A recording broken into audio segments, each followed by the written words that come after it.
stage is yours. So please, David and Marc, welcome. We are so happy to have you here. And I leave you the presentation. Thank you. Thank you. Well, yeah, we're talking about a project that David and I have both been involved in, not as project managers, but it has elements of that within it, and hopefully some elements that we'll be talking about might resonate.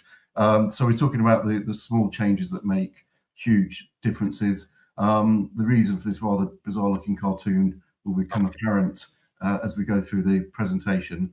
But we'll kick off by introducing ourselves, and I think David, he's going to go first.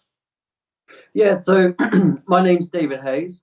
I'm actually a former prisoner turned world record holding stand-up paddleboarding adventurer. But I think more importantly, I've become an ocean activist on my journey. And this is why we're coming to you today to talk about, the changes we can make for your company as an individual and everything like that. Super. Thank you, David. Not looking quite so hip and cool is me. Marc Astley. My background's in journalism. I was a journalist for 30 years. Changed course when the wheels came off the industry. I was editing a paid-for daily paper which went weekly, and that was enough. Set up a PR marketing company, set up an online news site, and built the marketing team to about 10 at that point. I had enough. It became like a job again, and so I decided I was going to sell it and do something completely different.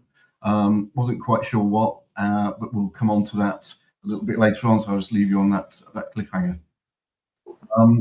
But further down the line, our journeys collide, David's journey and my journey collided, although we're both from very different backgrounds and do very different things. It was quite serendipitous that we came together. No, I completely agree with you there, Mark. So, as I briefly mentioned, my name's David Haze. I'm also known as Nomadic Paddler on social medias. And growing up, I loved the great outdoors. I live in the south of England. I always enjoyed the sea.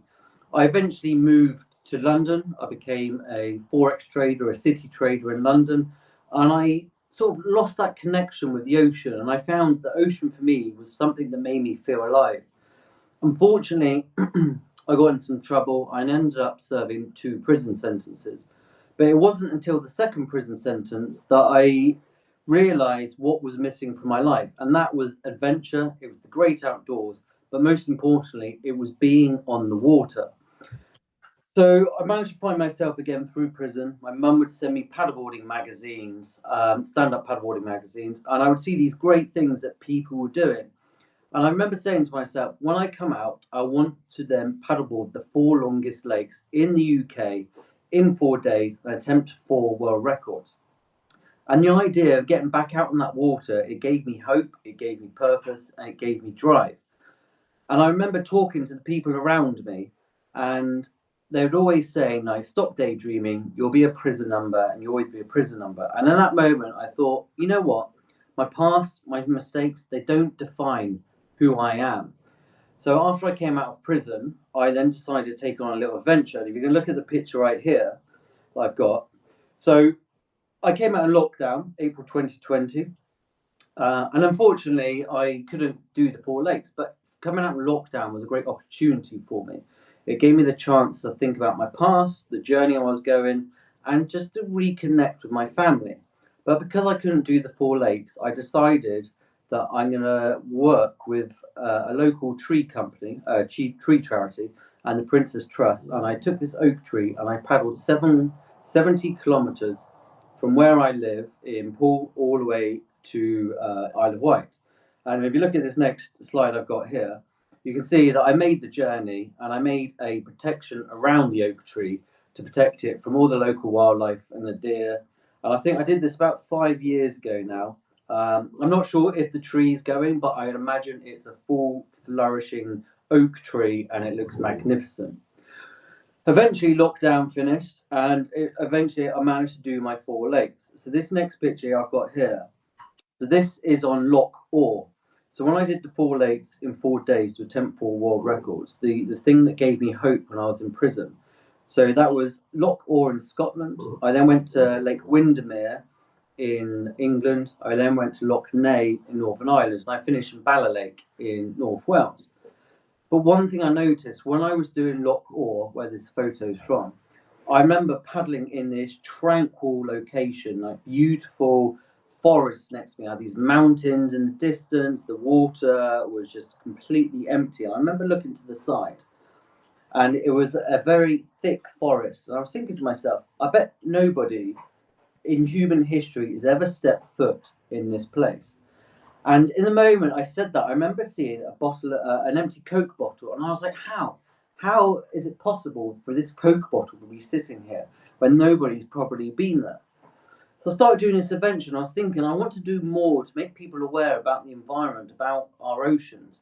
And then this is where I came up with the idea to do the world's first completely carbon neutral, environmentally friendly expedition. And this picture I'm just about to show you here is the paddleboard that I created. So I reached out to all these paddleboard companies, the ones that were saying that they are environmentally friendly paddleboarding companies, that their board is the most eco-friendly and all this. But when it came to it, and I reached out to these companies, it turned out they wouldn't lend me the board for this challenge. And in my eyes, I think they were greenwashing. So I ended up going to a skip, and I found all the items I could possibly find to make a paddleboard. And I came up with a great name, the Iceberg, which I thought was quite apt for this project I was working on. So the Great Green Paddle, the whole idea about it was everything I'm using is going to be recycled, recyclable. All my equipment was sustainably sourced, so the food was sustainably sourced, even my tech. So I had power banks and everything like that, which were made for wheat fibers. Obviously, the electronics couldn't be recycled, but I tried to make it as environmentally friendly as possible. And this next picture I see, this is about to show you. This is the logo I had. So it's called the Great Green Paddle. It's a 5-day paddle around the Isle of Wight to basically highlight that we can live on environmental products, and we can survive. So I did this for Surfers Against Sewage, as you can see up there on the top left. And down the bottom left there, I did it for a Big Plastic Pledge, which is a friend of mine, Hannah Mills, an Olympian sailor. She started this pledge to try and reduce plastic.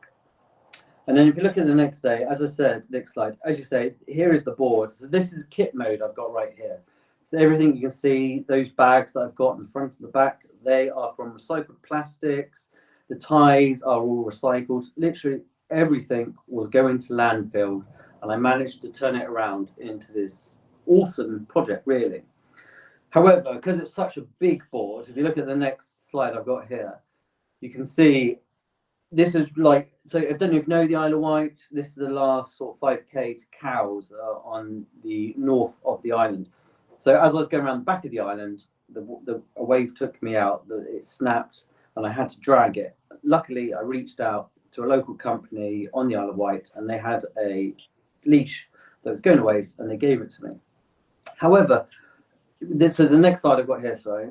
So this is when I completed the challenge, and what I noticed about this challenge was amazing how much work all these brands are doing to try and become net zero or environmentally friendly. So from doing this project, I was like, I'm going to make it my mission to try and become a net zero adventurer, to try and leave no carbon footprint at all. So the next slide I've got here is when I was in Iceland. So after I did the Isle of Wight, I then flew to Iceland, and I paddleboarded the longest lake in Iceland, and I broke the world record. Obviously, I had to fly to Iceland, so I had to offset my carbon footprint. So I managed to talk to the tree company that gave me the tree from the beginning, and I needed 75 trees to offset my carbon footprint from flying to London to Iceland and back. So I got 105 trees. So with those 5 trees, as you can see in this next picture I have here, I then went back in to prison, and I planted this 105 trees in the prison to create a whole green space. Because I think one of my principles of growth is being surrounded by nature and being outdoors. Now, as you can imagine, prison is a very toxic space. So being able to get out and into nature and get into your own mind and just chilling is very hard. And I wanted to create this space. For me, when I was in prison, it was an opportunity. I had the opportunity to get out into the green space, and I managed to do this. And it was sorry, and it was great. And I was get to share my story. I got to plant these trees, and what I found, even working in a corporate world as well, like I worked in finance in a fast-paced industry, and I'd have a bad morning, but lunchtime I would go and sit in the park, I'd eat my lunch, and just being outdoors would make a huge impact on my mental health and even my performance at work. And I wanted to try and incorporate that more into everyday life. However, off the back of the planting trees, as you can see from this picture, um, I was raising money for Surfers Against Sewage, and they crowned me Ocean Activist of the Year. Now, I've been released from prison for the last 5 years, and I never set out to be an environmentalist. I never set out to be an ocean activist. It just happened to be part of my educational journey as I stepped out. And as I previously said, it's amazing all the small changes we can make as individuals, as corporate companies, to have a big impact on what we can do to protect our wildlife, to protect our waters, and protect our oceans. For me, I am very passionate about our oceans, about the seas, because at the end of the day, that's what saved my life. But all the wildlife that's in the water are basically the lungs of our planet, and we need to do more to protect them. And that's where our journey, my journey and Mark's journey, we came together and created a synergy to originally for sea surf, but then came on to Ocean Activist, which Marc will share with you now. Thanks, David. So I left you at the point where I'd sold my PR marketing company. I'd launched 2 businesses. I still had one, sold the other. Was looking for something to do. And we were on the beach with a family of 6, me and my partner and 4 kids. And we live about 20 minutes from the nearest beach. And we were on the beach one day when Thomas, the second eldest, stood up, and we realised that his jogging bottoms were halfway up his legs. And we commented that we'd only bought those jogging bottoms a couple of months before, and he shot up from about 4'7" to 5'11" in the space of about 7 weeks, and that we were going to have to buy him a new pair. And that prompted a whole conversation about what happens to our kids' clothes when they're finished with them. And we said, well, we try to hand them down if we can. We've got friends with younger children than you. There's a clothing bank at the local fire station. There's a couple of charity shops in the town where we live. But then they said, well, then what? What if the charity shops don't sell the clothes? And so as a family, we started to do some research, and the figures that we discovered that really shocked us. Things like only 1% of the world's clothes are recycled. The average item of clothing in the UK is worn just 10 times before it's thrown away. And fashion is the second biggest polluting industry in the world after gas and oil. That really took us aback, particularly the kids. And they said, we need to do something about this. We need to sort of stand up and make a difference and make a change. And so Thomas immediately decided he was going to raise money for charity.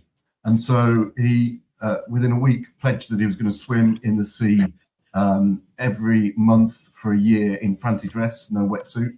The first dip was in his uniform. And we really encouraged that, thought it was a great idea, until February, when we realised that one of us would have to go in with him, and the water temperature was 8 degrees. But he stuck with it, and we had a theme for every dip that we did. Here he's on his Christmas dip. And after a while, it featured in the local newspaper, on the local radio, and each dip he had a new posse of people coming up and joining him and taking part. And so he started to build a little tribe, and it became quite a thing. So that was coming to an end, and we slapped him on the back and said, well done. But he said, that's not enough. When this ends, that can't be the finish. We need to continue to do something. We need to continue to make a difference. We said, well, what have you got in mind? And he said, well, if fashion and clothing is the problem, we need to launch our own eco-friendly fashion business, beach clothing business. And we said, okay, that's not without its difficulties, but let's go for it. So cut a long story short, within 9 months, we'd found a manufacturer to work with. We launched our beach clothing company, which is called SuSu. The USPs of SuSu and Ocean Activist now are all of the clothes are 100% organic cotton or 50% organic, 50% reclaimed cotton, printed in the UK using water-based ink, made in factories powered by renewable energy. And when you finish with the clothes, there's a QR code that you can scan in, and the clothes can be sent back, and then we reclaim them and turn them into new clothes. So really good credentials. And when we spoke to people about it, they loved it and thought it was great, fantastic, but it didn't really take off.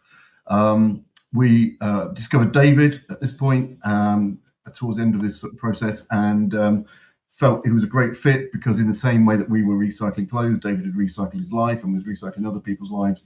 But we decided we needed to take a bit of a pause.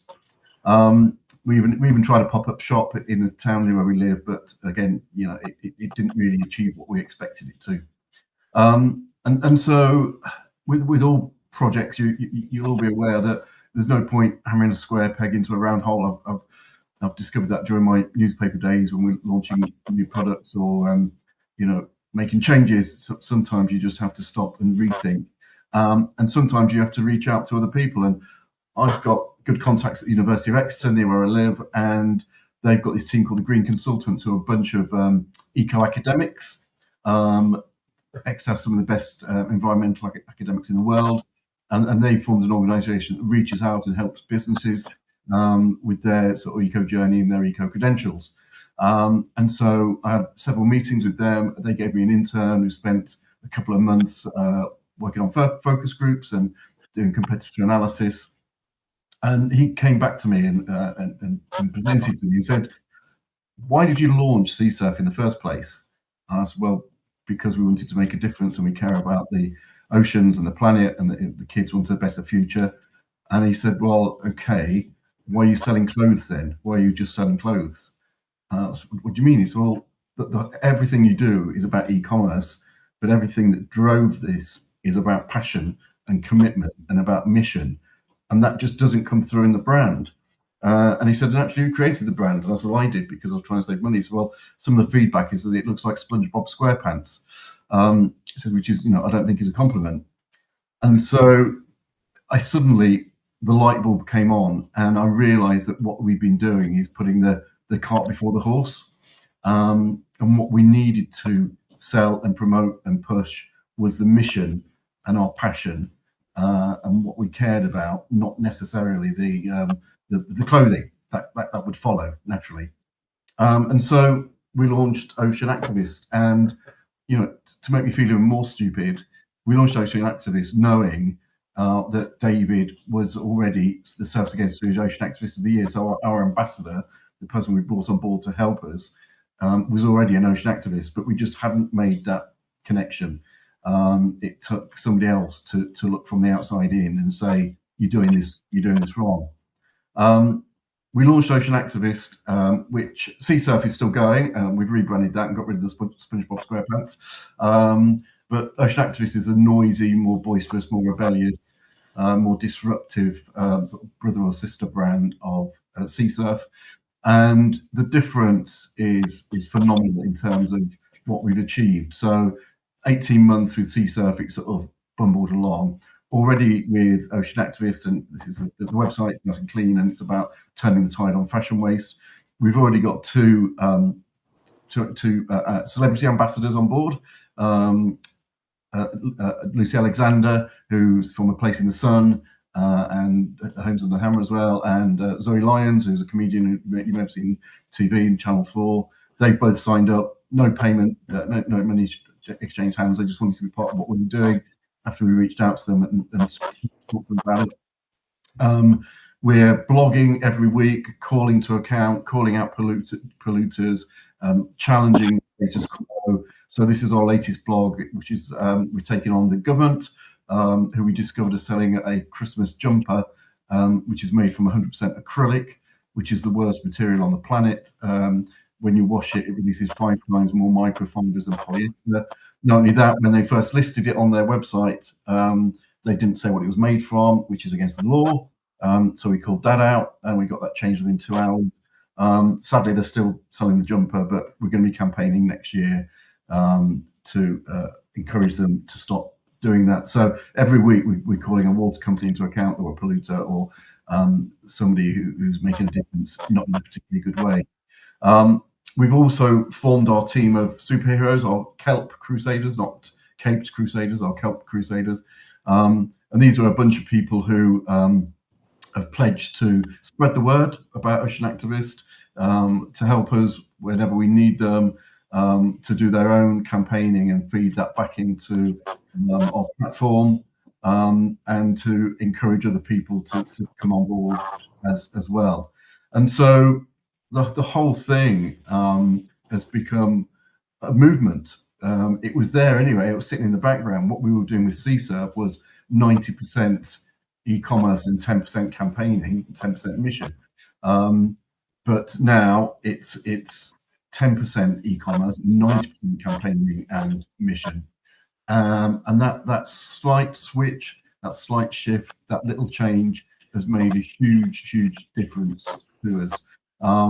We've already got 3 events planned in the next 12 months. We've already got sponsorship for those events from some quite significant organisations. We're talking with some very big organisations about potential collaborations. As I say, that's within 2 months. And we're campaigning. We're getting out there and making a noise and being cheeky and disruptive. So we recently went to Sidmouth Beach, near where we live, and took a portaloo and sat it on the beach and made this sign saying, "Dear South West Water, we're saving you the trouble." And got people to come along and sit on the loo with the sign and share it on their socials. And we've got more of that planned. And of course, it all chimes now and it all comes back to our relationship with David, who is an ocean activist, officially an ocean activist. He's got the T-shirt. And so, as I said, it's a serendipitous thing, but it's all come together. And I'd like to say that it was a real master plan on my behalf, but it isn't. And it's something that's just evolved and changed. And it's those little changes along the way that's made a big difference. And I think that the key takeaways for me to you would be, it's never too late to change direction. I've done this before in business, and it's helped. So, don't keep hammering that square peg into that round hole. Sometimes stopping, pausing, and restarting is the best thing you can do, and there's no shame in that. Listen to others and ask others, and again, don't be ashamed of that. Me reaching out to the green consultants at the university and asking them for their view and their expertise, and particularly this young intern coming in and just saying, "What you're doing, you've got this completely wrong," has transformed what we are doing as an organisation. And those small changes, effectively, it's the same clothes with a new brand and a different name, and that fundamental switch from e-commerce to mission has been the key thing that's driven the early success of this brand. And I think finally, what I would say, and many of you will do this anyway, but a lot of organisations I've worked in, it doesn't happen. Listen to young people, because I won't be sitting here talking to you now if it wasn't for Thomas and the kids getting annoyed and sad about what was happening to the world in terms of pollution and ocean pollution, and them coming to me and my partner and saying, "We as a family need to do something about this. And it's not enough just to do some sponsorship, create some sponsorship money. We need to do something fundamental and make a real difference." And if it wasn't for the kids, I wouldn't have come up with that. So, often young people are the unsung heroes, and have got a lot better ideas than some of us who've been around a little bit longer. So that's really it for me. I think David might want to sort of sum up as well. Yeah, just as I said and you said, I think it's all about those small changes. The small changes on our own habits, being it in a work culture and a personal culture, actually makes the world a difference. You might not think it does, but if we can convince more people to make those small changes in their own habits to protect our oceans, protect our wildlife, we can make a massive difference. And I think at the end of the day, that's what it's all about. That's what Ocean Activists is about, is trying to bring those change makers together to make the change, to create a better future. Yeah, absolutely. And we're happy. Thank you for that. We're happy to take any questions. Yeah. Perfect. Let's take the question. I will pin it on the screen.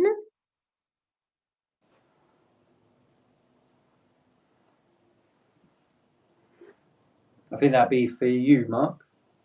Oh, how much difference one company? I think one company can make a huge difference. So let me just give you an example.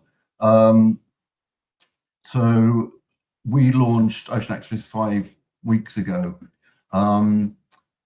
One thing that's already come out of that is a collaboration with an organisation called the Sideshore, based in Exmouth in East Devon. They were looking to start up a 2-day sea safety session for kids who were underprivileged and wouldn't normally get to go to the beach. They're looking to bring in around 1,200 kids over the summer holidays, sort of 7 2-day events. They reached out to me to see if I could help. I reached out to some of my contacts, reached out to a potential sponsor. That is now happening. So in the summer of 2026, 1,200 school kids will be brought to the beach and learn about sea safety, and learn about pollution. There's going to be a litter pick, and they're going to take the litter and turn that litter into art. And so within 5 weeks, you know, our little organisation, me, David, and the family, those ripples have reached out to next summer 1,200 kids who will be getting the message. Not only the kids, the people who are involved in terms of sponsorship, the companies will be involved along the way. So it's really, you know, excuse the pun, but it's those ripples that a small company can make, and how far those ripples can actually reach. I like that. I think the ripple effect is massive. You know, it starts small, ends big. Like, I think the ripple effect is a massive thing, and I completely agree with what you're saying there. Perfect. We have next question. I will pop it on the screen.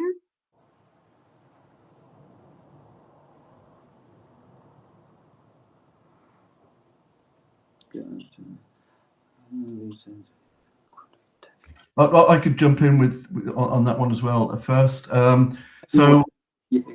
we're really lucky that the company that we work with to provide our clothing have got a lot of data analysis sitting in the back end of what they do.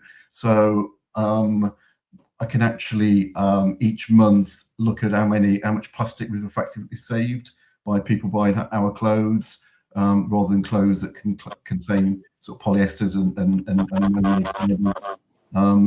we also I think it's every 6 months we do a promotion where everybody who buys an item of clothing, a tree will be planted for every item of clothing they buy. And so I'm working with a company which has been around for a long time. It's got fabulous eco credentials and is known for doing that, and reporting the difference your clothing makes, depending on how much you sell, is a key part of what they do, and a key part of what they feed back to you in terms of stats that you can use in social and on your website, etc. So I'd like to say it was my genius that makes that happen. It isn't, but it is something that do. Perfect. And next question. We have a lot of questions, so that's great. I think we just had that one, haven't we? No, it's slightly different. How much difference can a company like yourselves make? Does the actual doing compared to? I think it goes back to the original. What you said originally is that whole ripple effect. So it's for me, from my experience of what I've done, it's about, you know, just the small changes make a big difference. If you can make small changes in one company and then encourage others, or if you are an organisation, you make changes within your organisation, I think you can have a massive ripple effect. It's like the pass it forward. You know, a company can make changes to the environment, the oceans, goes down to their employees, and each employee then passes it out into their own personal life. And I think, I think that's where a big difference can be made personally. Yeah, and you know, and I think you've got to start somewhere. If nobody does nothing, then nothing's going to happen. Exactly. Yeah. You know, I wouldn't have met David if it wasn't for launching the clothing company. The clothing company wouldn't have been launched if it wasn't for the kids. The kids wouldn't have mentioned anything if it wasn't for Thomas's short trousers. So you know, all of these things are connected.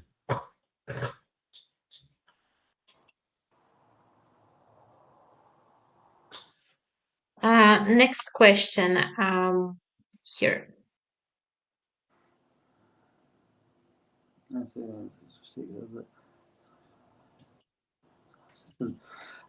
Yeah, it's a good question. I honestly, I've witnessed it firsthand, and I think it's anything really. It doesn't have to be an environmental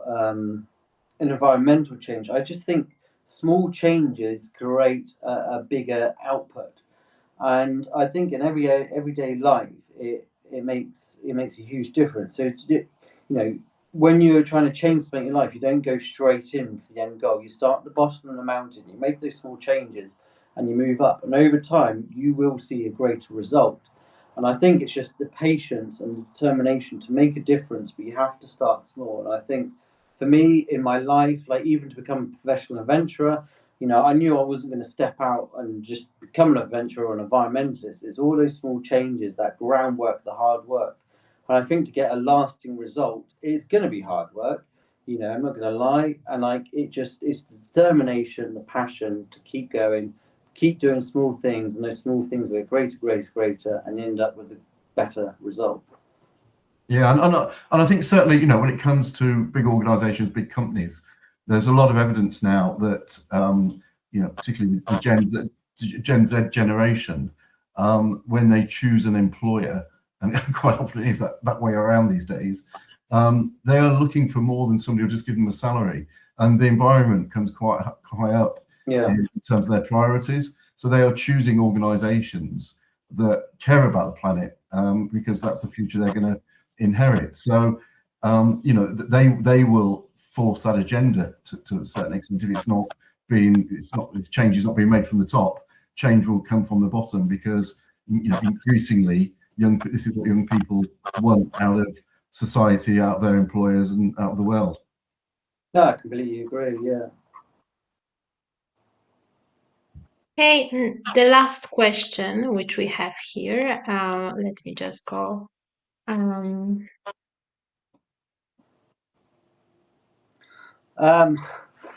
So recently, well, I'll tell you about my next challenge. So next year in September, I'm actually paddleboarding the length of the Mediterranean. So it's 4,000 kilometers of solo paddling from Turkey to Gibraltar.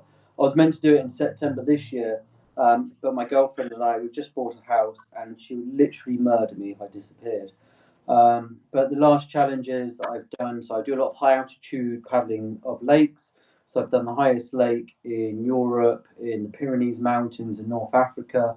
I've trekked to the highest lake with my paddleboard and done it. And I've got world records on some of the longest lakes in England and across Europe. But my next one is across the Mediterranean. And if you want to follow and support my journey, you can on LinkedIn. I'm David Haze, nomadic paddler on social media. And also, please do follow Sea Surf Ocean Activists on social media too. Perfect. I think we finish a Q&A session. Just a quick remind that if you want to receive your PDO code, go and fill out your survey. I would like to thank so much Marc and David. It was such a great session. So many questions. And yeah, and we are wrapping up. Thank you. Thank you for having us. I really appreciate it. Yeah, thank you. Bye-bye. Thank you. Bye.